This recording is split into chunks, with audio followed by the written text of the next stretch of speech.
bông bầu này này một cọc công đá đó và đá đó thì điệp xuân thì điệp ấy nơi tam này mưa tới xã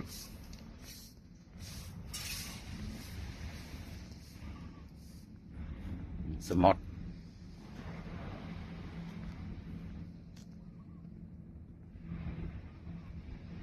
và tiếp tiếp lỗ nó phần tay lợi màu vì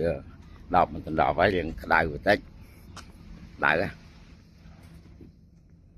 lấy màu một chắc hạt ngại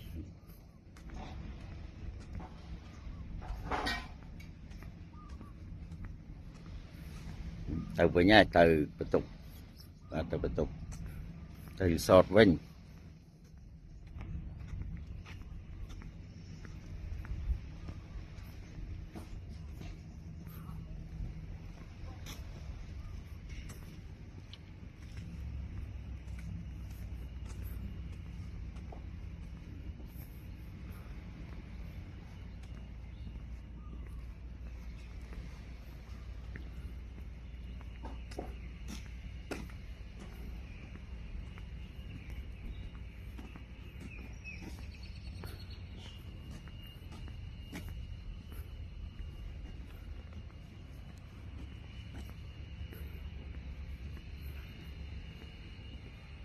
đá này đá resort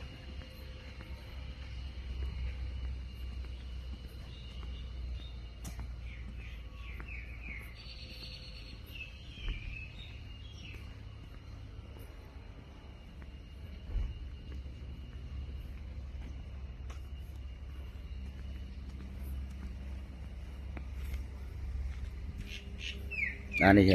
tục kê nhé resort kê này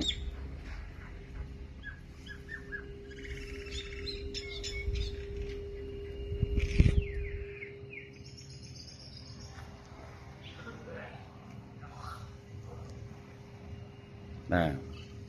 bạn này bạn đang chưa